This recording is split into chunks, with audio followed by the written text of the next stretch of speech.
ভগবান সব জায়গায় আছেন, সব জায়গায় থাকেন, আবার সব জায়গায় আসেন। কিন্তু ভগবান আছেন যে এটুকু বিশ্বাস আমাদের আছে কি? এই জন্যই আমাদের সর্বপ্রথম আমাদের গুরুদেব যেই শব্দটি উচ্চারণ করেছেন সেটি হচ্ছে হরি ওম। তিনি যখন হরিদ্বারে সন্ন্যাস গ্রহণ করার আগে হিমালয়ে যখন তিনি সাধনা করেছিলেন, সাধনা থেকে উঠেই তিনি একটি শব্দ উচ্চারণ করেছিলেন, সেটি হচ্ছে আনন্দম। হঠাৎ তিনি বলে ফেললেন আনন্দম, আনন্দম, আনন্দম। আনন্দই আমার উৎস, আনন্দই আমার ভাব, আনন্দই আমার মহাভাব। পাশে একটি লোক জিজ্ঞেস করল, কি সেই আনন্দ? হরি ওম, হরি ওম, হরি ওম। এটা কি? হরি ওম মানে ঈশ্বর আছেন, হরি ওম মানে ঈশ্বরী সব, হরি ওম মানে ঈশ্বরে। তিনি বললেন ঈশ্বরে বিশ্বাস হলো, সমস্ত ভয় কেটে গেল। ঈশ্বর আছে এটুকু উপলব্ধি এলো, ঈশ্বর আছেন এটুকু আমি বুঝতে পেরেছি, ঈশ্বর এক, দ্বিতীয় নাস্তি, এটুকু আমি নিজ চোখে দর্শন করেছি। আর সেটি দর্শন করেই আমার জীবনকে আমি আনন্দে রূপান্তরিত করেছি। সমবেত সুধী, এই এক ঈশ্বরকে যতক্ষণ পর্যন্ত আমরা উপলব্ধি করতে না পারব, ততক্ষণ পর্যন্ত আমরা আনন্দ সাগরে বাসতে পারবো না। এই আনন্দ সাগরে বাসার জন্যে পরম আনন্দের সঙ্গে যতক্ষণ পর্যন্ত আমরা সম্পর্ক না করতে পারি, ততক্ষণ পর্যন্ত এই আনন্দ আমাদের জীবনকে প্লাবিত করবে না। আর যদি আনন্দ আমার জীবনে না আসে, নিরানন্দ হয়ে আমি কতক্ষণ থাকতে পারবো? এই আনন্দ দেবার জন্যই অখণ্ড মণ্ডলেশ্বর শ্রী শ্রী স্বামী স্বরূপানন্দ পরমহংসদেব তিনি তার ধর্ম প্রচার করেছেন, আদর্শ প্রচার করেছেন শুধু মানুষকে আনন্দ দেবার জন্যে। তিনি বললেন পৃথিবীতে তো অনেক আনন্দ আছে, কুখাদ্য খেয়েও তো আনন্দ করা যায়, জুয়া খেলেও তো আনন্দ লাভ করা যায়, নেশা করেও তো আনন্দ লাভ করা যায়, আবার টাকা খরচ করেও আনন্দ করা যায়, বিভিন্ন জায়গায় ভ্রমণ করেও আনন্দ করা যায়, সিনেমা দেখে আনন্দ করা যায়, নাটক দেখে আনন্দ করা যায়, এমনকি টিভি দেখে আনন্দ করা যায়।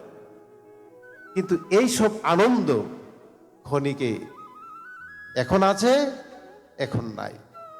এই আনন্দ হচ্ছে মাত্র চোখের একটি পলকের, কিন্তু এই আনন্দ জীবনকে কখনো আনন্দময় করতে পারে না। স্বরূপানন্দের স্পষ্ট ঘোষণা, তোমার জীবনকে যদি তুমি আনন্দময় করতে চাও, এই পরমানন্দের সঙ্গে তুমি সম্পর্ক করো।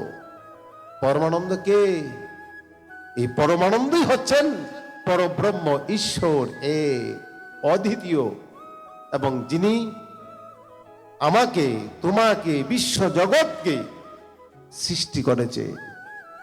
আমি বলবো লোকনাথ ভগবান খণ্ডিত বিশ্বাস, আমি বলবো আমার গুরু ভগবান খণ্ডিত বিশ্বাস, আমি বলবো বিশ্ব ব্রহ্মাণ্ডের যতটি মানুষ সব ভগবান খণ্ডিত বিশ্বাস। পূর্ণ বিশ্বাস নয়। পূর্ণ বিশ্বাস হলো সমস্ত জগৎ যার কাছ থেকে জাত হয়েছে, সমস্ত বিশ্ব ব্রহ্মাণ্ড যার কাছ থেকে জন্মলাভ করেছে, সমস্ত বিশ্ব ব্রহ্মাণ্ড যার কাছ থেকে জ্ঞাত হয়েছে, তিনিই হচ্ছেন ঈশ্বর। কেমন কথা?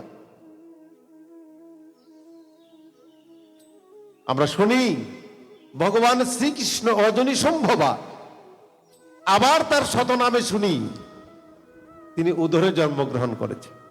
আবার তিনিই বলেছেন ভগবানের জন্ম নাই, মৃত্যু নাই, নিদ্রা নাই, আহার নাই। এখন ভগবানকে বোঝা বড় মুশকিল।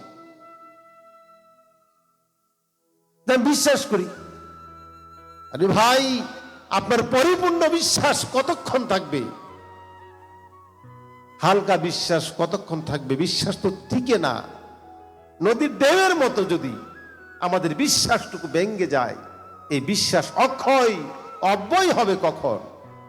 তাই আমার গুরুদেব স্বামী স্বরূপানন্দ বললেন, যেখানে খণ্ডিত বিশ্বাস তুমি স্থাপন করছো, এই বিশ্বাস তোমার তরঙ্গের আঘাতে এটি ভেঙে যেতে পারে। তাই তুমি সেই পরব্রহ্ম ঈশ্বরকে তুমি বিশ্বাস করো, যার জন্ম নাই, যার মৃত্যু নাই, যার নিদ্রা নাই, যার ঘুম নাই, যার পিতা নাই, যার মাতা নাই, যিনি জন্ম হয় না, এমনকি তিনি কাউকে জন্ম দেয় না, তিনি হচ্ছেন পরব্রহ্ম ঈশ্বর। একদা তো কেউ ছিল না।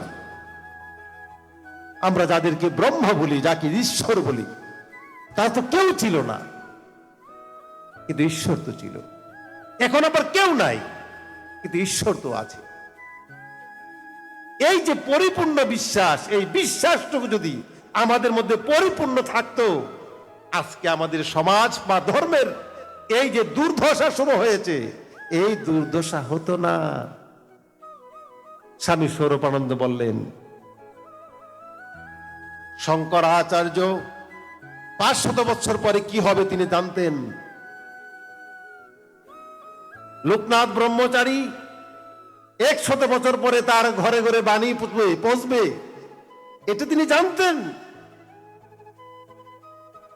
ঠাকুর অনুকূল চন্দ্রের ঘরে ঘরে শিষ্য হবে, এটিও তিনি জানতেন। রামকৃষ্ণ পরমহংসদেবের পরম শিষ্য বিবেকানন্দ সৃষ্টি হবে, এটিও তিনি জানতেন। কিন্তু তারা কি এটুকু জানতেন না যে পাশ্চাত্য দেশ থেকে একটি ধর্ম আসবে, আর এসে আমাদের ধর্মকে গ্রাস করবে এক ঈশ্বরের অস্তিত্ব দিয়ে? তারা বলবে যে তোমাদের এই খণ্ডিত মূর্তিগুলির শক্তি নাই, আমার ঈশ্বরের এত শক্তি।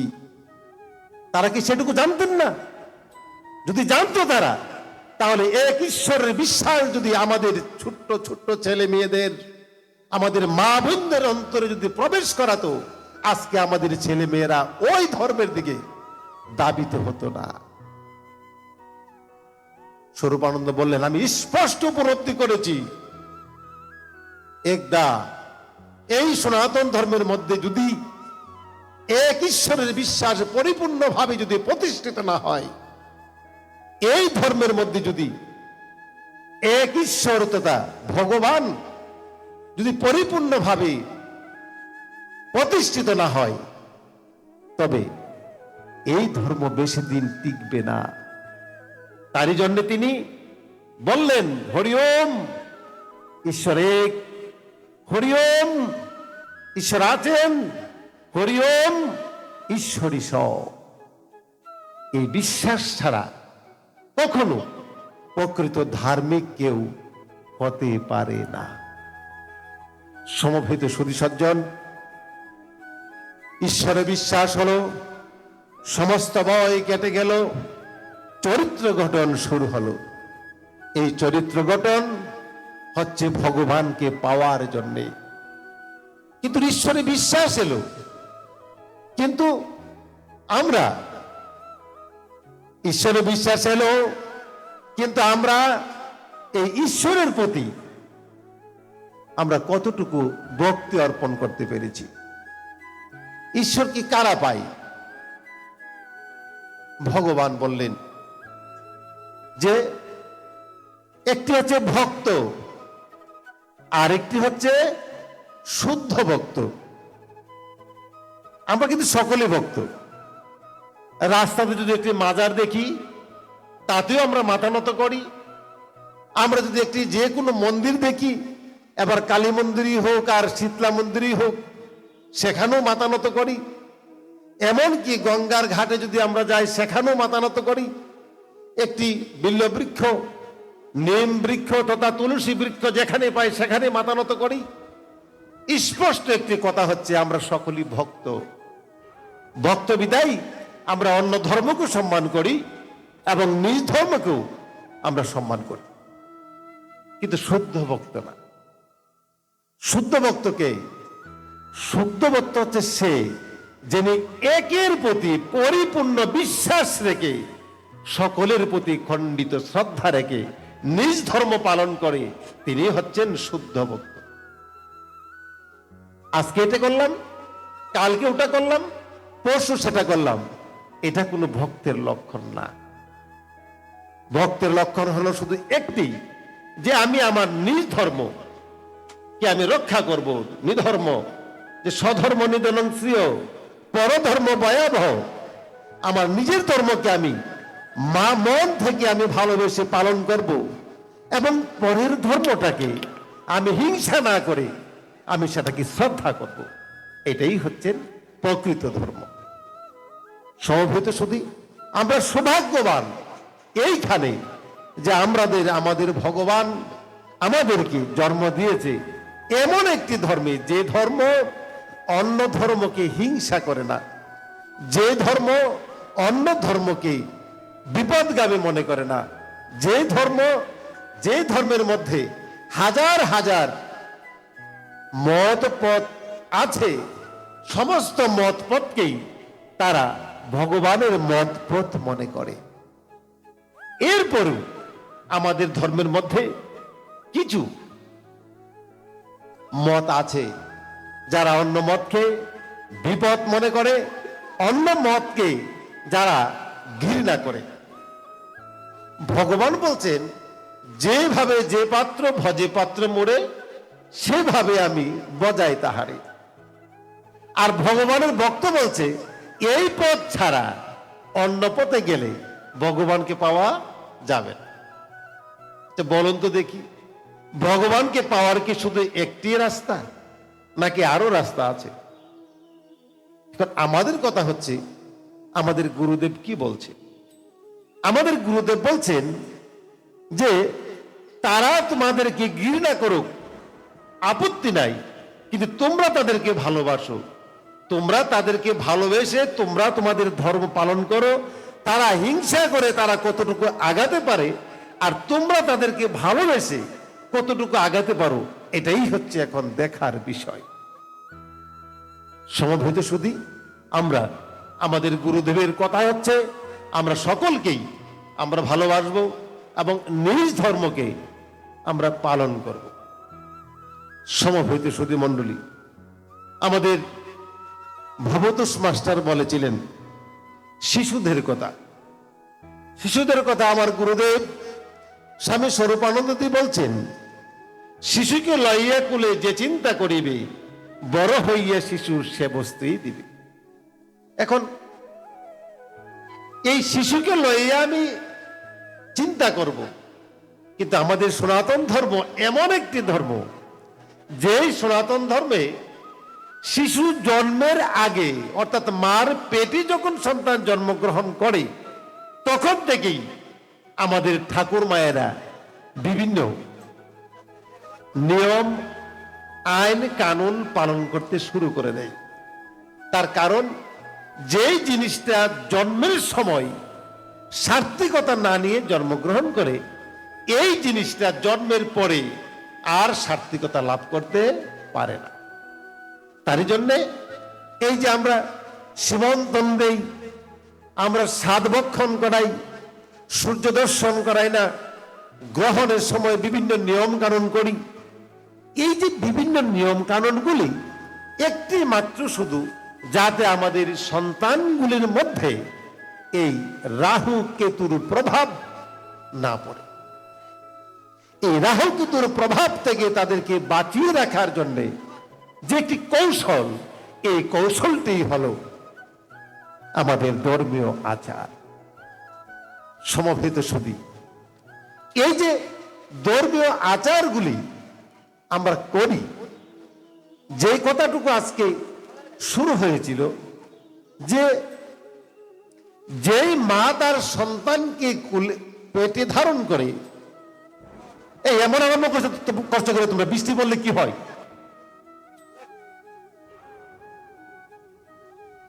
সর্বাবস্থায় যে ভগবানের কাছে সন্তুষ্ট, তিনি এনে ভক্ত। একটু বৃষ্টি পড়লেই সহ্য করা যায় না, একটু রৌদ্র পড়লে সহ্য করা যায় না, আপনি হচ্ছেন ভগবানকে পাইবেন। হাজার হাজার বছর সাধু সন্ন্যাসীরা হিমালয়ে বৃষ্টির মধ্যে বসে আছে, আবার ভগবান চাই আশীর্বাদ দাও। একটুকু বিশ্বাস করা যায় না যে বৃষ্টির জল আশীর্বাদ দিচ্ছেন ভগবান? নারদ মনে জিজ্ঞেস করছেন নারায়ণকে, ভগবান মানুষের প্রতি যদি আপনি বেশি খুশি হন, আপনি কি করেন? আমি বৃষ্টি দেয়। এরপরে যদি আরো খুশি হন তখন কি করেন? তো বেশি করে মেয়ে সন্তান দেয়। ভগবান আরো যদি বেশি খুশি হন মানুষের প্রতি তখন কি করেন? তো বেশি করে আত্মীয় পাঠাই। ভগবান এরপরে যদি খুশি হন তখন কি করেন? তো এরপরে বনবাসী করি। ভগবান এরপরে যদি আরো বেশি খুশি হন তখন কি করেন? এরপরে সার খার করি। ভগবান আরো যদি খুশি হন ও সর্বনাশ করি। আমরা কি করি? বৃষ্টি যদি একদিন না, এই একটু হয়েছে, একটু পড়াইলে তো সাল হইলে কেড়ে পড়াইতে তোমার বাবার বৃষ্টি, যার বৃষ্টি তিনি ছাড়ছেন, আমার বন্ধ হবে, সমস্যা কি? আর যদি 2 দিন 3 দিন তাকে মরার বৃষ্টি আর ছাড়ে না, ভগবানের দেওয়া বৃষ্টির প্রতি আমি অসন্তুষ্ট। আর আত্মীয় যদি একদিন জায়গা 3 দিন থাকে তো সারছেই। প্রথম দিন যে খাবার দেওয়ার, দ্বিতীয় দিন নাই, তৃতীয় দিন তো না যান, যতক্ষণ না যাই ততক্ষণ তার যন্ত্রণা। এবার জামাই হোক আর বিয়াই হোক যেই। আর যদি ভগবানকে ডাকার পরে যদি একদিন আগুনে ঘরটা পুড়ে যায়, আয় মরার ভগবান রে কেড়ে ডাকলাম, এ মুখে পাপ করে তার ঘর পুড়ে না, আমি পুণ্য করি আমার ঘর পুড়লো। আরে ভগবান তোমার ভালোবাসা থেকেই দিও, তোমার ঘর পুড়লো, সার খার করলো। এরপরে যদি করে বনবাসী, তাই রে ভগবানের ডাকতে ডাকতে আমার কিছুই নাই, সব শেষ। আরে বাবা, ভগবান তো তোমার আপন করেছেন বিদায় তোমার সব শেষ করছেন। এরপরে এই লোকটা কত ভালো ছিল, ভগবানকে ডাকতে ডাকতে মারা গেল। এই লোকটাই থাকতো, এই খারাপটা কেন? আরে খারাপের তো এই দুনিয়া, এই জন্য মরে না। আর ভালার এই দুনিয়াতে জায়গা নাই, এই জন্যই সে চলে যাচ্ছে। ভগবান তাকে নিয়ে গেছে, এই জন্যই সার খার সর্বনাশ। তো ভগবানের যেগুলি প্রিয় আমাদের কাছে এগুলি তিতা, আর ভগবানের কাছে যেগুলি অপ্রিয় আমাদের কাছে মিষ্টি। এই হচ্ছে আমরা ভক্ত। সমবেত সুধী, আমার গুরুদেব স্বামী স্বরূপানন্দজি বললেন, বৃষ্টি হলে কি হয় জানো? আমি যেখানে পরিপূর্ণভাবে অবস্থান করছি এটি উপলব্ধি করো। কারণ পুষ মাস আমি জন্মগ্রহণ করেছি, আমার মৃত প্রাণ নাই। কারণ সপ্তম মাসে মায়ের গর্ভে সন্তান তো প্রাণ ভালো করে আসেও না, হাত পায়ে শক্তি পায় না, কারো সন্তানের চক্ষু ফুটে, কারো ফুটেও না। এই সপ্তম মাসের সন্তান হচ্ছে আমাদের গুরুদেব স্বামী স্বরূপানন্দ। তিনি জন্মগ্রহণ করলেন কিন্তু প্রাণ নাই।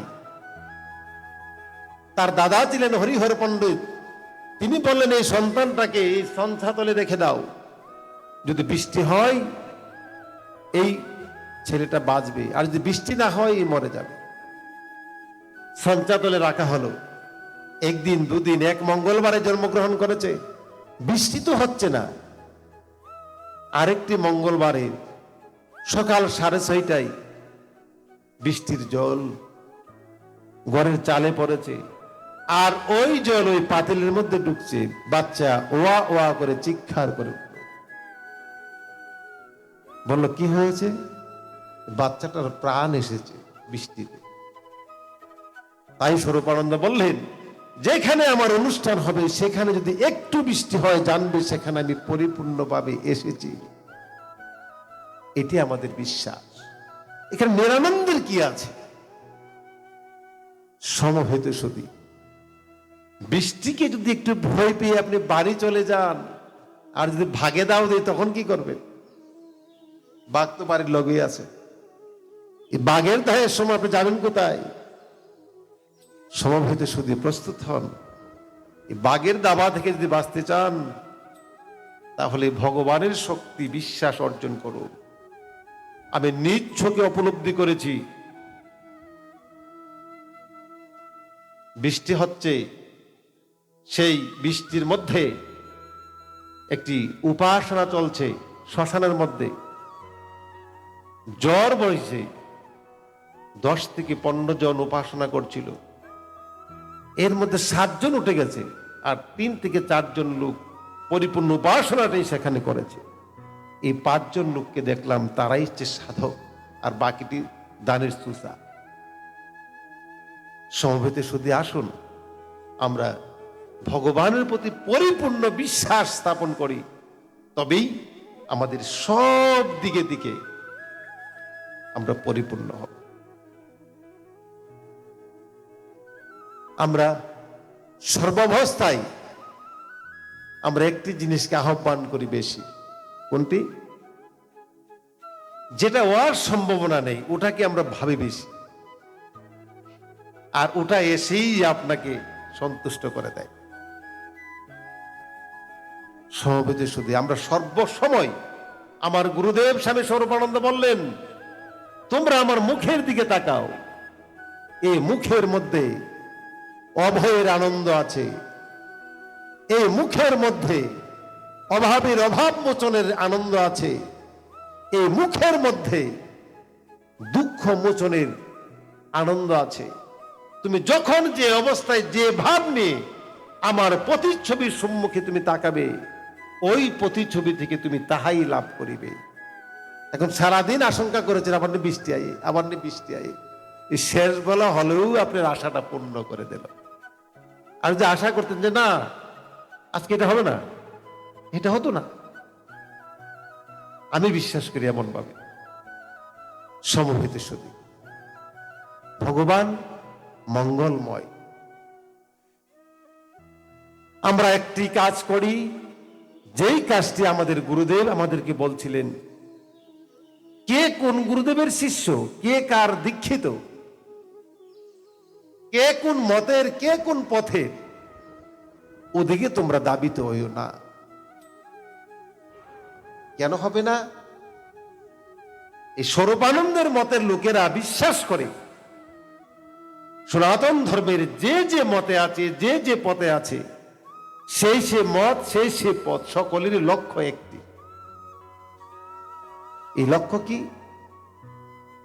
আমাদের ভাগবতে বলা হয়েছে, রচিনাঙ্গে বৈচিত্রাতে জু করিল নানা পথ জু সাং। রুচির বৈচিত্র্য হতো বৃষ্টির জল ঘরের চালে পড়ে, আর চালের জল উঠানে পড়ে, উঠানের জল নালাতে যায়, নালার জল নদীতে যায়, নদীর জল সাগর মহাসাগর তার লক্ষ্য। ঠিক তদ্রুপ ভাবে যে যেভাবেই সাধন ভজন করুক, সকলেরই লক্ষ্য হচ্ছে মঙ্গলময় ভগবানকে লাভ করা। অতএব এখানে দ্বিধা এবং দ্বন্দ্বের কি আছে? আমরা তো একজনকে ভুল এবং ভুল পথে আছে এটুকু আমরা উপলব্ধি করি না। কেরে না? প্রভু জগৎবন্ধু সুন্দর, তিনি যেভাবে তার ভগবানকে লাভ করেছেন, তিনি তার ভক্ত অনুসারীকে ঠিক সেই পথটি তিনি দেখিয়ে দিয়েছেন। তোমরা এইভাবে ভগবানকে ডাকো। এখন ডাকতে গিয়ে তার নামটা একটু এদিক সেদিক হতে পারে, কারণ ভগবানের তো নাম তো আর একটা না, ভগবানের নাম তো 108টা। এই নামটা না ডেকে ওই নামটা ডাকলে ভগবান শুনবে না কেন? ঠাকুর অনুকূল চন্দ্র ভগবানকে লাভ করেছেন, লাভ করেছেন তিনি তার মসুরি ডাল খেয়েছেন। তিনি মসুরি ডাল খেয়ে তো ভগবানকে পেয়েছেন। তিনি তার অনুসারীকে বলছেন তোমরাও মসুরি ডাল খাও। এতে কি ধর্ম নষ্ট হয়ে গেছে? তার অনুসারীদেরকে নির্দেশ করেছেন তারা গ্রহণ করবে, এটা তাদের ধর্ম। এই নিয়ে আমার মন্তব্যের কি আছে?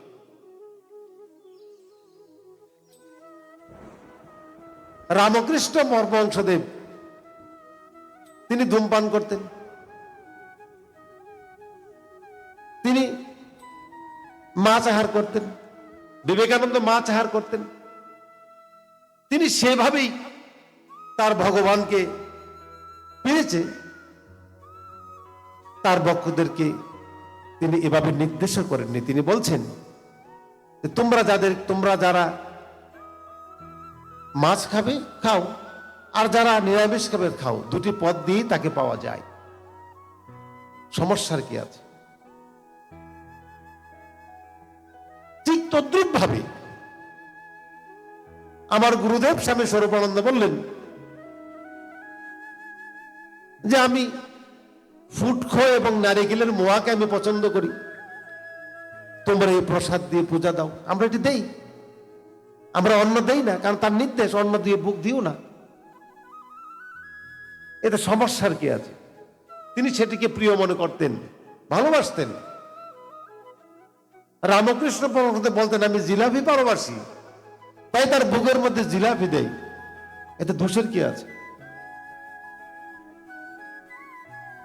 সমস্যা হলো যারা ক্ষমতা প্রতিষ্ঠিত করতে চায়, যারা শাসন করতে চায়, শোষণ করতে চায়, যারা লোকবল বাড়াতে চায়, তাদেরই একটা লক্ষ্য থাকে। এই লক্ষ্য হচ্ছে আমার এটা ঠিক আর সব মিছা। এই কথা না বললে এটাকে প্রতিষ্ঠিত করা যায় না। তাই এই নিরামিষ যদি তুমি না খাও, তুমি ভগবানকে লাভ করতে পারবে না। আরে ভাই, নিরামিষ তো অবশ্যই খাবো, কিন্তু ভগবানকে পাওয়া যাবে না, এটা কোন কথা? আমার বেদে পাই, মহাভারতে পাই, এই হরিণীর মাংস মনি ঋষিদা ভক্ষণ করেছে। আমরা বিভিন্ন পুরাণে পাই যে বিভিন্ন গরু দিয়ে এই অশ্বমেধ যজ্ঞ করেছে, গুযজ্ঞ। নর দিয়ে, মানুষ দিয়ে যজ্ঞ করেছেন, হরিণ দিয়ে যজ্ঞ করেছেন। এখন তোমার সমস্যা কি? আমার সমস্যা হচ্ছে আমি যে লক্ষ্য নিয়ে আগাচ্ছি, এই লক্ষ্য তো আমার পূর্ণ হবে না যদি ওইগুলিকে মিথ্যা না বলি। যিনি, যার অন্তরের মধ্যে বিন্দু পরিমাণ অহংকারের স্থান আছে, তিনি তার লক্ষ্যস্থলে পৌঁছতে পারবে না। এবার গৌণভাবী হোক আর মুখ্যভাবী হোক। আমি আমার ধর্মকে প্রতিষ্ঠা করার জন্যে, আমি আমার গুরুদেবকে প্রতিষ্ঠা করার জন্যে, আমি আমার শিষ্য সংখ্যা বর্ধনের জন্যে, অর্থ কামানোর জন্যে যত ফন্দি আর যত মিথ্যা বাটপারি করব, জানতে হবে আমার কাছে ধর্ম না। ধর্ম হচ্ছে সেখানে যে সকলকে সমানভাবে ভালোবাসে। আমার গুরুদেব বললেন, যখনই চাহিবে চিত্ত পরধর্ম গ্লানি, অখণ্ড নামের নীরে ডুবিও তখনই। পরধর্ম হিংসা করে শুধু অসাধকে, সাধন করিলে দেশ গুছিবে পলকে। এক ব্রহ্ম লক্ষ কোটি বছরের পথ, এক ব্রহ্ম লক্ষ কোটি সাধনের পথ। তথভেদে মতভেদে প্রথমেই থাকে, তপস্যা তাহারে পূর্ণ প্রেম দিয়া ঢাকে। অতএব নিত্য করো তপস্যা সঞ্চয়, সাধনের মহাবলী লব অভ্যুদয়। যেই হৃদয়ের মধ্যে হিংসার আগুন জলমল করছে, যেই হৃদয়ের মধ্যে প্রতিহিংসার অনল ধাউ ধাউ করছে, যেই হৃদয়ের মধ্যে পরের ভালো দেখতে ভালোবাসে না, যেই হৃদয়ের মধ্যে পরধর্ম পালন করার মধ্যে তার কষ্ট হয়, যেই হৃদয়ের মধ্যে পরধর্ম পালন করতে গিয়ে তার জ্বালা উঠে, যেই গুরুর শিষ্য অন্য গুরুর অনুষ্ঠান করলে জ্বালা যন্ত্রণায় চুল চলানি উঠে, জানতে হবে তিনি গুরু ভক্ত না। প্রকাশ্যে তিনি বলেন সব গুরু সমান, আর যখন তার উপাসনা গৃহে উপাসনা করে তখন বলেন মন্নাথ শ্রী জগন্নাথ, মদ্গুরু শ্রী জগৎগুরু, মমাত্মা সর্বভূতাত্মা। এই কথার অর্থ হলো আমার আত্মাটাই হচ্ছেন জগতের আত্মা, জগতের সকল গুরুই হচ্ছেন আমার গুরু, আমার গুরুই হচ্ছেন সকলের গুরু। আবার তিনি বলছেন যে আমার যেটি আত্মাটা, এই আত্মাটাই সকলের আত্মা। এটুকু তিনি উপলব্ধি করছেন, পাঠ করছেন, মন্ত্র পড়ছেন, কিন্তু কিছুক্ষণ পরেই তিনি ভাবছেন আমার গুরুই সত্য, আরেকজনের গুরু হচ্ছে মিথ্যা, তার মন্ত্র মিথ্যা। যার ভাব মিথ্যা তার মন্ত্র মিথ্যা, যার ভাব অসত্য তার মন্ত্রও অসত্য। সমবেত সুধী, এখানে বসেছিলাম, মন্টুদা বলছিলেন দাদা এই গ্রামে অনেক লোক আছে, নাম কীর্তন শুনবার জন্য অনেক দূরে চলে যায়, কিন্তু এখানে তো তাদের কাউকে দেখছি না। আমি কি বলবো দাদা, বলার নাই। মন্টুদার উত্তরটুকু হচ্ছে এই, শুধু একটি উত্তর, যে দেখবেন তো অনেক সন্তান আছে নিজের মারে একবার মা ডাকে না, শাশুড়িরে 1000 বার মা মা করে ভক্তি করে আর প্রণাম করে না, এমন আসেনি? আছে? এটি কোন পুত্র, এটি কোন পুত, যের মারে মা ডাক্তার না, শাশুড়িরে মা ডাক্তারে। এগুলি কুপুত্র না, সুপুত্র না, এগুলি মূত্র, এক জায়গা দিয়ে আসে। পুত্র আর মূত্র এক জায়গা দিয়ে আসে, এটা বাদ আর এটা তাই। যেই পুত্র তার মাকে মা ডাকতে লজ্জাবোধ করে, এই পুত্র হচ্ছে মূত্র। সমবেত সুধী, এখন অনেক ছেলে আছে দেখবেন বাবারে বাবা ডাকে না, শ্বশুরে বাবা বাবা, কি সুন্দর মধুর ডাক। এই মধুর ডাকটা কে রে? সন্দেহ এই বাবার ঘরের কিনে সে, এই জন্য ডাকতে লজ্জা করে। সমবেত সুধী, ভক্ত এর অর্থই হলো, আমাদের চৈতন্য চরণামৃতে গৌর সুন্দর বলছেন, তৃণ হইতে নিচু হয়ে অমানিকে মান দিয়ে।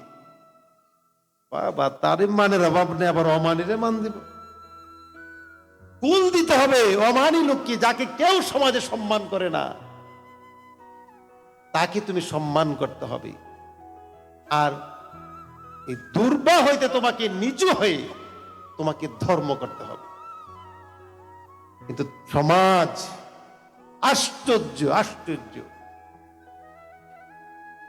আমরা যদি মালা দেই আর তিলক করি, দাড়ি জটা রাখি, আমার চাইতে বড় সাধু আর কে আছে? এগুলি ধর্ম না, এগুলি হচ্ছে ওই পোশাকের বাহাদুরি। এই পোশাক দিয়ে ভগবানকে পাওয়া যাবে না, নিশ্চয়ই। এই পোশাকের মধ্যে ভগবান থাকে না, ভগবান থাকে তার ভাবে, ভগবান থাকে তার ভাবের মধ্যে, তোমার অন্তরের মধ্যে। সমবেত সুধী, নিজ আচরি ধর্ম জীবকে শিখায়। আমরা এই ফ্যাশন করে করে আমরা একবারে তলিয়ে যাচ্ছি। আশ্চর্য। আমরা ব্রাহ্মণকে দোষী, ব্রাহ্মণ আমাদের ঘরে খাই না, আমাদের পাক খাই না, ব্রাহ্মণ খারাপ। এখন তো বৈষ্ণব খাই না, এখন কি করবেন? শুধু খায় না, না, আপনার সাথে সারিতে বসে যদি প্রসাদ পেতে চান, আর যদি একজন মাছ খায়, সে বসতেও পারবে না, এখানে বসলেও তার সেবা হবে না। এমন ধর্ম আমরা করি। সংস্কার আমাদের মধ্যে পরিবর্তন আনতে হবে। আমরা পরিবর্তন ছাড়া আমরা কখনো নিজ ধর্মে আমরা প্রতিষ্ঠিত থাকতে পারবো না। সমবেত সুধী, আজ থেকে 500 বছর আগে, 400 বছর আগে, এই 500 বছর আগে এই দেশে কোনো অন্য ধর্ম ছিল না। এ দেশে অন্য কোনো ধর্ম ছিল না। এই ধর্ম আসলো যখন, এই ধর্ম এসে কাকে কাকে নিল? যারা আমাদের ধর্মে অবহেলিত ছিল, একটা সম্প্রদায় আরেকটা সম্প্রদায়ের মন্দিরে উঠতে দিল না, একটি সম্প্রদায়ের পূজার আসরে আরেকটি সম্প্রদায়কে যেতে দিল না, একটি সম্প্রদায়ের উঠান দিয়ে আরেকটি সম্প্রদায়ের মানুষ যাইতে পারে না, এক সম্প্রদায়ের ব্রাহ্মণ আরেক সম্প্রদায়ের বাড়িতে পুজো করতে দেয় না, এক সম্প্রদায়ের মানুষ আরেক সম্প্রদায়কে পড়তে দেয় না, এক সম্প্রদায়ের মানুষ আরেক সম্প্রদায়ের মানুষকে অভাবের মধ্যে খেতে দেয় না, জমি দেয় না। এমনকি ভুলবশত অশিক্ষিত একটি মানুষ, কৃষক, তার একটি চিঠি এসেছে বিলাত থেকে, এই চিঠিটা পড়াতে হবে, কাকে দিয়ে পড়াবে? ও শিক্ষিত লোকটির বাড়িতে যাবে, ওখানে গিয়েও তার বাড়িতে প্রবেশ করতে পারেনি, বাড়ির বাহিরে দাঁড়িয়ে আছে, ঘন্টার ঘন্টা দাঁড়িয়ে থাকে। উনি ওখানে যায়, চিঠিটি পড়ে দেয়, তারপরে সে চলে যায়। ওই বাবুর বাড়ির সামনে দিয়ে জুতা নিয়ে যাওয়া যাবে না, ছাতি উড়িয়ে যাওয়া যাবে না। তারা কি মুসলমান ছিল? তারা তো হিন্দুই ছিল। এই আচরণটুকু আমাদের মধ্যে হয়ে গেছে, করেছে। জারি ধরুন, ওই এক ধর্মের মানুষ যখন আসলো, যখন বললো আমরা সকলে সমান, আমরা সবাই একসাথে থাকবো, আমরা সকলে একসাথে খাবো, আমরা সকলে একসাথে এক কাতারে প্রভুর ইবাদত করব, তখন দলে দলে ওখানে চলে যেতে লাগলো। কারণ তার নিজ ধর্মের মধ্যে তার সম্মান নাই, শ্রদ্ধা নাই, স্নেহ নাই, দয়া নাই, মায়া নাই। যারই জন্যে এই 500 বছরের মধ্যেই আমাদের কোটি কোটি নয়, আমাদের লক্ষ লক্ষ বছরের ধর্মকে বিলীন করে দিয়েছে। একমাত্র হিংসা আর অহিংসার প্রতিযোগিতা। এখনো আবার নতুন করে যখন আমরা মরবার পথে চলে গেছি, এখনো আবার শুরু করে দিয়েছে এই গন্ডারের দল। যে গন্ডারের দলটা আগে করত, এখনো সেই গন্ডারের দলগুলি আবার শুরু করে দিয়েছে যে এখন এটা ভালো আর সব মিথ্যা। সমবেত সুধী, এদেরকে কি এখনো প্রশ্রয় দিবেন? এখনো তাদেরকে কাঁধে নিয়ে হাঁটবেন? নিশ্চিত থাকুন, যদি এদেরকে প্রশ্রয় দেন, আপনার ছেলে মুসলমান হবে, আপনার মেয়ে মুসলমান হবে, আপনার ছেলে মদ খাবে, গাঁজা খাবে, ঘর থেকে পালিয়ে এইসব দুরাত্মাদের সঙ্গে কাজ করবে, কিন্তু আপনার কথা শুনবে না। তাই এখন স্বরূপানন্দের যুগ, বিবেকানন্দের যুগ, লোকনাথের যুগ, মহানামবত ব্রহ্মচারীর যুগ, জগৎবন্ধু সুন্দরের যুগ, ঠাকুর অনুকূল চন্দ্রের যুগ, পরমানন্দ, নিগমানন্দ, রাম ঠাকুরের যুগ। তাদেরকে অনুসরণ করুন। ওই মানদাতাদেরকে অনুসরণ করলে কোনো প্রকারেই টিকে থাকার কোনো সুযোগ না। সমভেত সুধী, আপনাকে টিকে রাখবে এই 2 চাল কলার বিদ্যার ওই মুক্তি আপনাকে টিকিয়ে রাখবে। যে তার সন্তানকে ধরে রাখতে পারে না, যে তার মেয়েকে ধরে রাখতে পারে না, যে তার ছেলেকে ধরে রাখতে পারে না তার ধর্মে, সে কি আপনার সন্তানকে ধরে রাখবে? তার এই ক্ষমতা আছে? অবশ্যই নাই। অতএব আপনার বিবেককে আপনি জাগ্রত করুন। এটাই সংস্কার, এটাই হচ্ছে আমাদের পরিবর্তনের যুগ। আমাদেরকে এখনই শিক্ষা নিতে হবে, এখনই আমাদেরকে ঘুরে দাঁড়াতে হবে।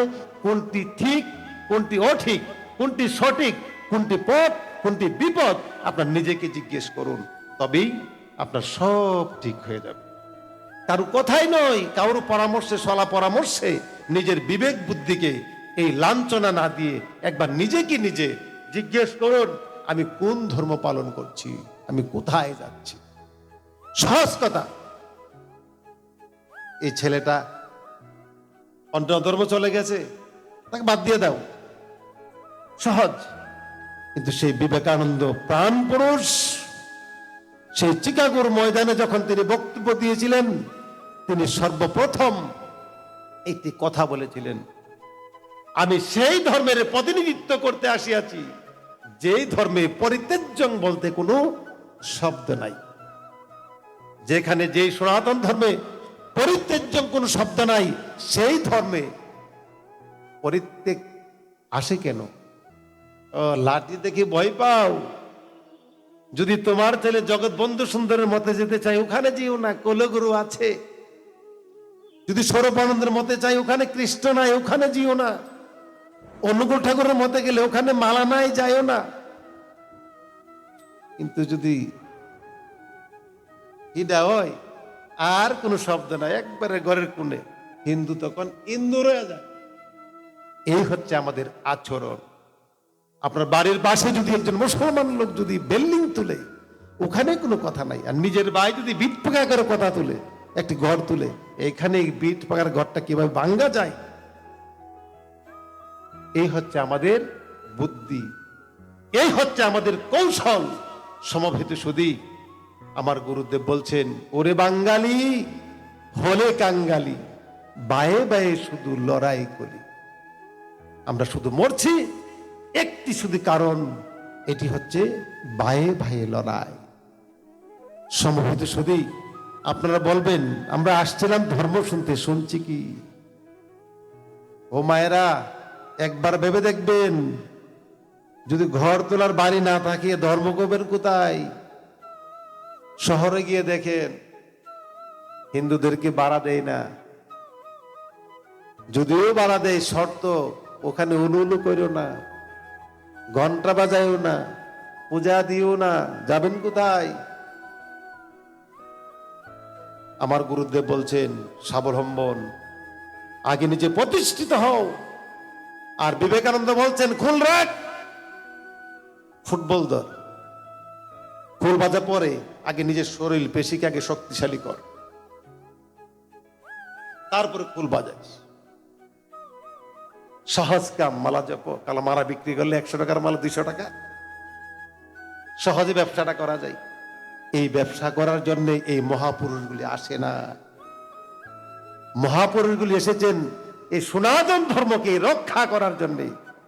আজ 2 দিন ধরে তুমি সনাতন ধর্মকে রক্ষা করছো, এই হাজার হাজার বছর কে ধরে রেখেছিল?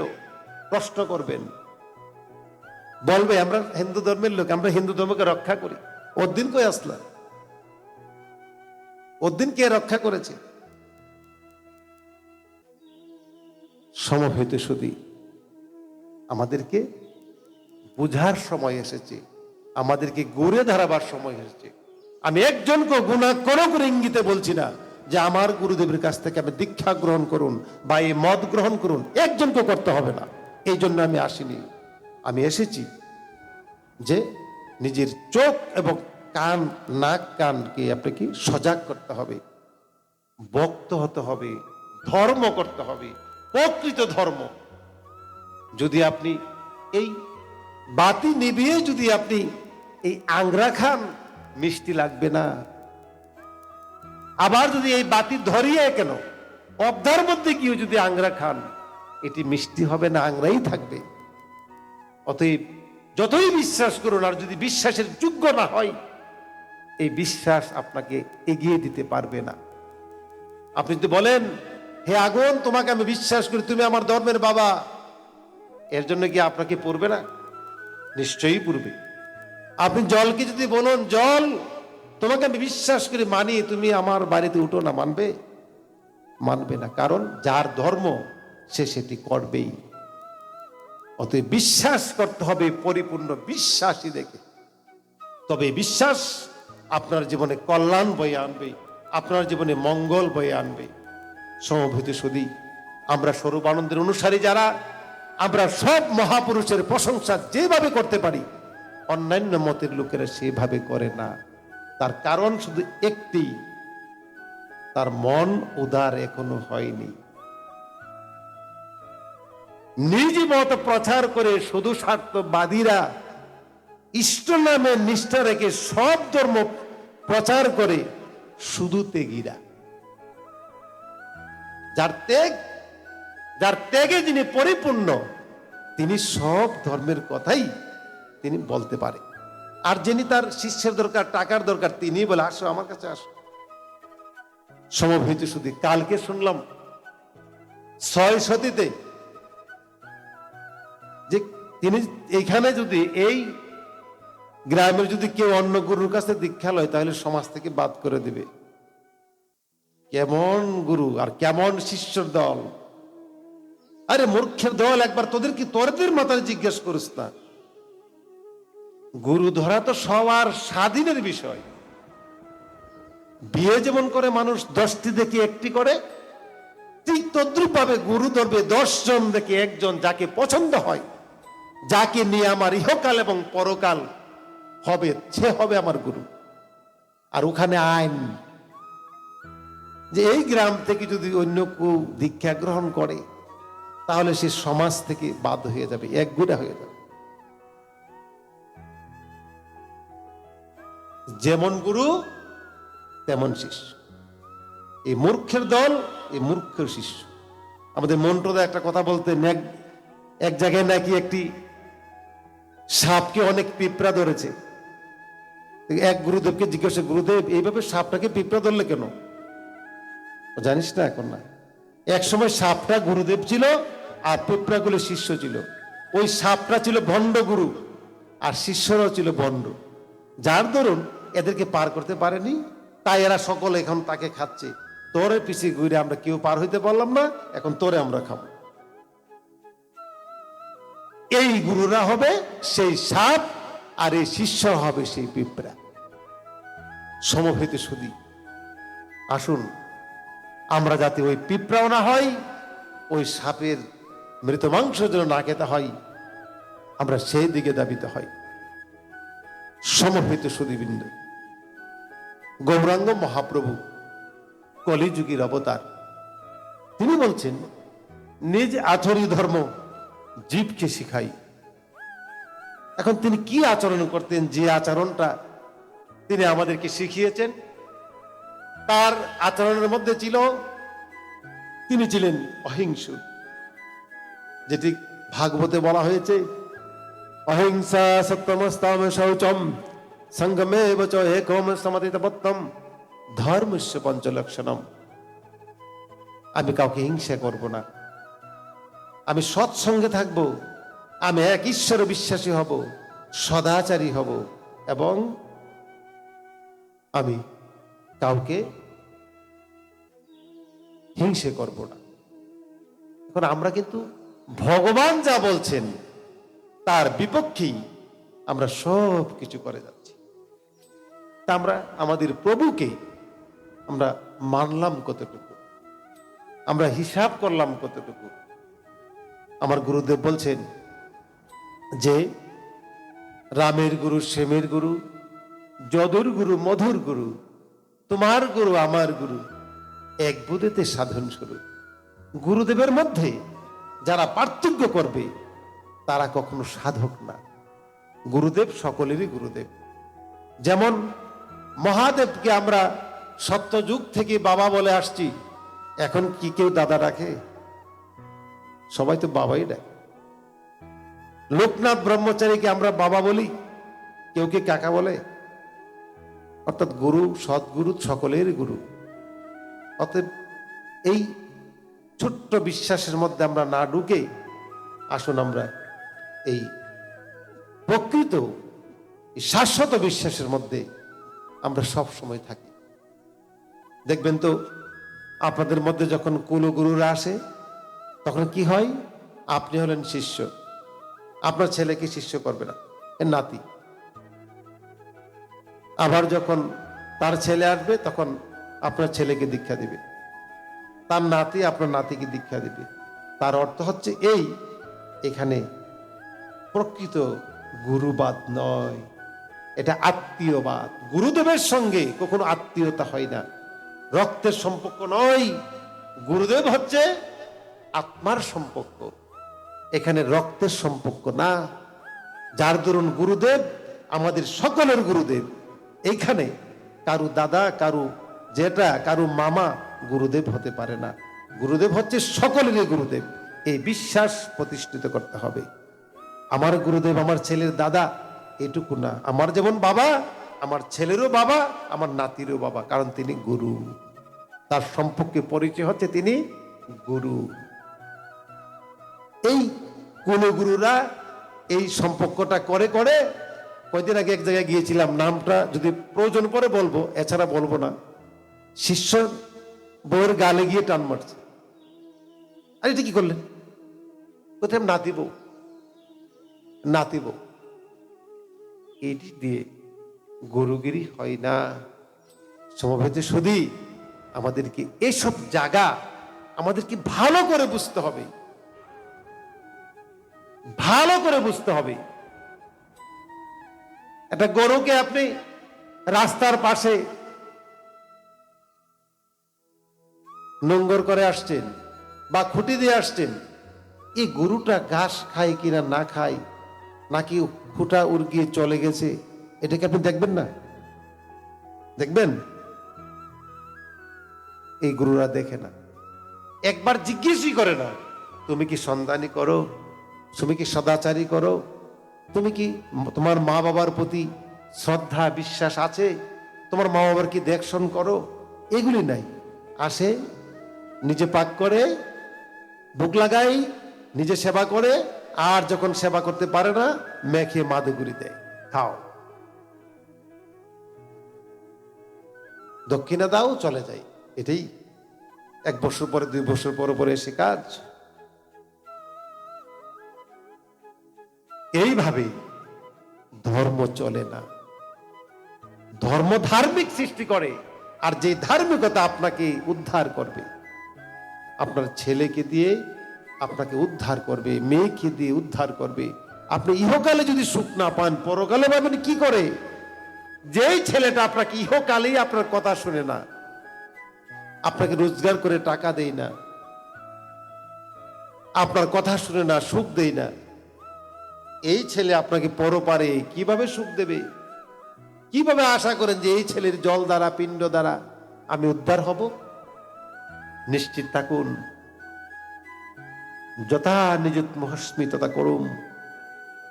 এই ছেলের অন্তরের মধ্যে যে চিন্তা বিরাজ করছে, এই চিন্তা দ্বারাই সে সেই কর্ম করছে।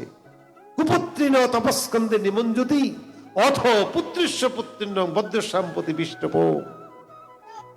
যেই সন্তান অধার্মিক, যেই সন্তান ধর্ম করে না, গাঁজা খায়, মদ খায়, পর স্ত্রী কাতরতা, জুয়া খেলে, ঈশ্বর সাধন করে না, ওই ছেলের দ্বারা, জল এবং পিণ্ডের দ্বারা আপনি নরক ভোগ করবে। আর যেই ছেলে ধর্ম করে, এই ছেলে যদি পিণ্ড নাও দেয়, একবার যদি খালি আপনার জন্য একটু চোখের জল ছাড়ে, একবার যদি তার পরনের এই কাপড়টি যদি স্নান করতে গিয়ে যদি একবার একটু চিপে যদি বলে মা তুমি কোথায়, মা তুমি কোথায়, এই মার নাম বাবার নাম যদি উল্লেখ করে, ভগবান বলছেন এই সৎ পুত্রের এই জীবাণু জল দ্বারা আমি তোমাকে উদ্ধার করে নেব।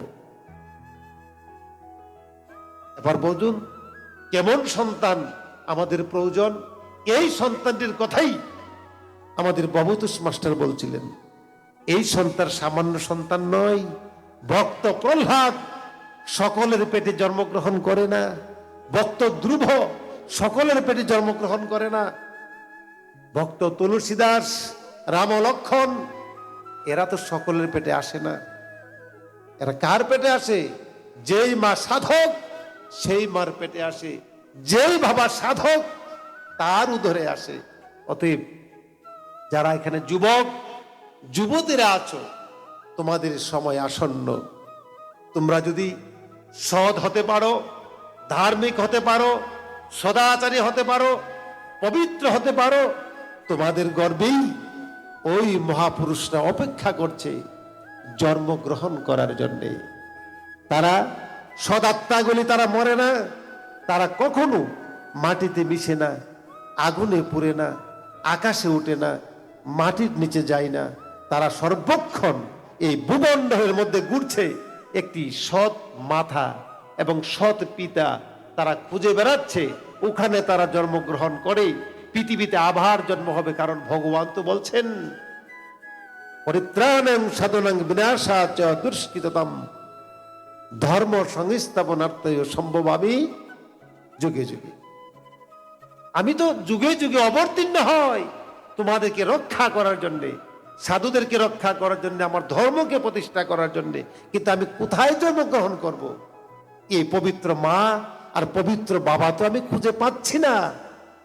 এই পবিত্র মা আর পবিত্র বাবা করার জন্যই এই মহাপুরুষগণ পৃথিবীতে এসেছেন। আমার গুরুদেব বলছেন কুমারীর পবিত্রতা একাধারে তিনি অনেকগুলি খণ্ড প্রচার করেছেন। এই কুমারী মেয়েরা কিভাবে পবিত্র হবে সেখানে তার ডকুমেন্ট। প্রবুদ্ধ যৌবন, একটা যুবক ছেলে তার যৌবনকে কিভাবে তিনি কন্ট্রোল করে দেবতা হবে। মানুষ মানুষ নহে রে, সে যে পূর্ণ দেবতা।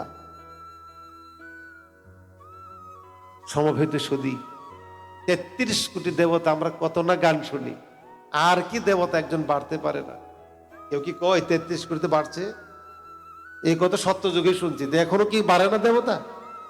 না, সত্য যুগে সারা পৃথিবীতে ৩৩ কোটি মানুষ ছিল, আর এই ৩৩ কোটি মানুষই সবাই দেবতা ছিল, কারণ সত্য যুগে পাপ ছিল না। সত্য যুগে পরিপূর্ণ মানুষ ছিল, সত্যবাদী, তারা ছিল সবাই দেবতা। সত্য গেল, তেতা আসলো, কিছু কিছু পাপ প্রবেশ করলো। ত্রেতা গেল, দাপর আসলো, অর্ধেক পাপ আর অর্ধেক পূর্ণ। আর কলে আসলো, পুণ্যের ধারও নাই, সমস্ত শুধু পাপ আর পাপ। এই তো যুগ পরিবর্তন। সকালটা ভালো, ঘুম থেকে উঠেছি, মিথ্যা বলবো না, এটা হচ্ছে সত্য যুগ। একটু বেলা হলো, যখন 10টা থেকে 12টা 1টা হলো, দাপর শুরু হলো, কিছু মিথ্যা আর কিছু সত্য। যখন 1টার পর থেকে 4টা সন্ধ্যা হলো, তখন তেতা যুগ, অর্ধেক মিথ্যা অর্ধেক সত্য। আর যখন সন্ধ্যা হয়ে গেল, এখন যত কুকর্ম করা যায়, জুয়া খেলো আর তাস খেলো, কারণ কলি প্রবেশ করলো। সমবেত সুধী, এই আমাদেরকে যুগ আমাদের সঙ্গে সংক্ষিপ্ত আকারে আমাদের সঙ্গে আছে, আমাদের কাছে সব কিছু আছে, আমরা বুঝতে পারছি না। আমার গুরুদেব স্বামী স্বরূপানন্দজি কুমারীর পবিত্রতা যেমন করেছেন কুমারীদের জন্য, ছাত্রদের জন্য করেছেন তিনি আদর্শ ছাত্র জীবন। একটি ছাত্র পর্বে কিভাবে সে আদর্শ ছাত্র হবে, এটুকু এখানে লিখে আছে। এখন ছেলে বড় হয়ে ডাক্তার হবে, মার ইচ্ছা। বাবার ইচ্ছা ডাক্তার নয়, ইঞ্জিনিয়ার হবে। ভাইয়ের ইচ্ছা আমার ছেলে মাস্টার হবে। ছেলে বলে, তোমরা তো কেউ মানুষ হওয়ার ইচ্ছা করো না। ও মা, ও বাবা, ও ভাই, তোমরা খালি ডাক্তার হতে বলো, মাস্টার হতে বলো, ইঞ্জিনিয়ার হতে বলো, কেউ তো মানুষ হতে বলছো না। যেমন তুমি মানুষ হতে বলছো না, এই মানুষ হবেও না। ডাক্তার হবে কিন্তু মানুষ হবে না, ইঞ্জিনিয়ার হবে কিন্তু মানুষ হবে না, মাস্টার হবে মানুষ হবে না। আমি আশ্চর্য, মুগ্ধ যে আমি এমন একটি শিষ্য পেয়েছি যে তিনি সেই ভবতোষ, যতবার তিনি বক্তব্য দেওয়ার জন্য দাঁড়িয়েছেন, ততবার তার জন্মদাতা মা এবং বাবাকে প্রণাম করেছে এই মঞ্চে দাঁড়িয়ে। এটি সর্বপ্রথম মাতৃ এবং পত্রী ভক্তির সবচেয়ে প্রিয় এবং পরম পরিচয়। যিনি মাস্টার হয়েও তার মাকে বাবাকে বলেন, এটাই মনুষ্যত্বের লক্ষণ। যে তার নিজের মা বাবাকে বলে না, সে অন্য মা বাবাকে অসম্মান করে না। যে তার নিজের মা বাবাকে অসম্মান করে না, সে পৃথিবীতে কাউকেই সে অসম্মান করে না। সকলের মাকে তার মার মতো মনে করে। এটাই হচ্ছে পরিচয়।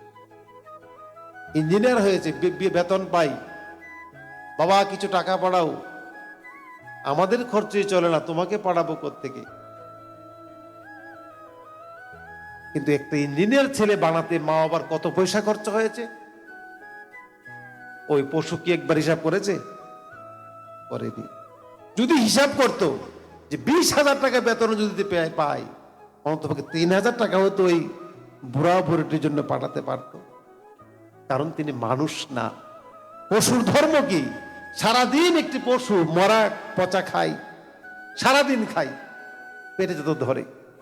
যখন সন্ধ্যা হয়ে যায় দেখবেন একটা হাড় মুখে করে নিয়ে বাড়িতে আয়, কারণ তার ধর্ম খেতে খেতে আর পারে না, আরেকজন খেতে আসলে তাকে দেয় না, আবার পেটে জায়গা নাই, আবার নিয়ে যায়। এটা মাংস নাই, তারপর এটাকে বারবারে চিবায়, কারণ পশুর ধর্ম। মানুষের সেটি না। মানুষের ধর্ম হচ্ছে সেই রামকৃষ্ণ পরমহংসদেব তার বিবেকানন্দকে বলছিলেন, নরেন, মানুষ আম খেয়ে মুখ মুছে পেলে তুমি 10 জনকে দেবে। এটি হচ্ছে মানুষের পূর্ণত্ব। আমি যা কিছু করি অন্ততপক্ষে মানুষকে আমি একটু হলেও শরিক করব। এটাই হচ্ছেন প্রকৃত মনুষ্যত্ব। এই মনুষ্যত্ব যদি আপনার ছেলের মধ্যে, আপনার মেয়ের মধ্যে প্রতিষ্ঠিত হতো, এই ছেলে মেয়ে ইঞ্জিনিয়ার হয়েও মানুষ হতো, ডাক্তার হয়েও মানুষ হতো, মাস্টার হয়েও মানুষ হতো। সমবেত সুধী, এই মানুষ করার জন্যই আমার গুরুদেব স্বামী স্বরূপানন্দজি বললেন, আমি কি চাই জানো? আমি মানুষ চাই, সৎ কাজে যার লজ্জা নাই, নিন্দা শ্রুতি সমান জানে, নির্ভীক যে সবারটাই, নির্ভীক যে সবারটাই, যে তিনি হচ্ছেন প্রকৃত মানুষ, যিনি নিজে সংশোধন হয়, অন্যকে সংশোধন করে। আর আমাদের সমাজের মধ্যে কিছু অমানুষ আছে, নিজে পয়সা খরচ করে আরেকটি বালা ছেলেকে মদ খাওয়ানি শিখায়। কারণ কেন? দুদিন যদি অভ্যাস করে দেওয়া যায়, তারপর তো তার বাবার ঘরতেই আনবে। জুয়া খেলা শেখায়, বস একটু খেল, শিখিয়ে দিলে তো মার অলংকার আনা সম্ভব। ওই পশুগুলি আমাদের শাস্ত্রে বলছেন কুকুর, এগুলি অনায়াসে নিজেও নরকে যাবে, আরেকটাকে নরকে নিচ্ছেন। এই কথাই বলছেন যে বাবা মনি বলছেন, সৎসঙ্গ করি যার তার মতো হবে মন উজ্জ্বল আর চরিত্র মন। এই সাধু সঙ্গ বা সৎসঙ্গ যদি আমরা করতে পারতাম, তাহলে আমার মন, আমার চরিত্র এই সুন্দর হতো, উজ্জ্বল হতো, পবিত্র হতো। সমবেত সুধী, আসুন আমরা আমাদের ছেলে মেয়েগুলিকে একবারে ক্লান্তি সময় আমাদের একটি মাত্র উপায় ভগবানের কাছে আত্মসমর্পণ। এই আত্মসমর্পণ ছাড়া আমাদের আর এখন উপায় নাই। আমাদের সম্পদ, আমাদের বাড়ি, আমাদের ঘর, আমাদের ব্যবসা সব কিছু এখন দেওয়ালে ঠেকেছে। এখন আমাদের একটি মাত্র উপায়, এটি হচ্ছে ভগবানে আত্মসমর্পণ। আর এই আত্মসমর্পণ জ্ঞান না হলে আসে না। আর জ্ঞান, ভগবানের প্রতি পরিপূর্ণ বিশ্বাস না হলে এই জ্ঞান আসে না। অতএব আসুন আমরা সকলে মিলে, আমরা সকলেই সেই ভগবানের কাছে আত্মসমর্পণ করি এবং আমরা সকলে ভক্ত হয়ে যেন মৃত্যুবরণ করতে পারি ভগবানের কাছে, এই প্রার্থনা করি। সমবেত সুধী মণ্ডলী, অনেক রাত্র হয়ে গেল এবং বৃষ্টি থেমে গেল, আপনাদের যাওয়ার পথ সুগম হলো। এখন প্রসাদ নেবেন, তারপরে যদি বৃষ্টি হয় ভিজে যাবেন, আর বৃষ্টি না হলে খুশি হয়ে বাড়িতে যাবেন। সবাইকে আমার প্রণাম। আমার বক্তব্যের ভুল ত্রুটিগুলি নিজ গুণে ক্ষমা করবেন। প্রণাম।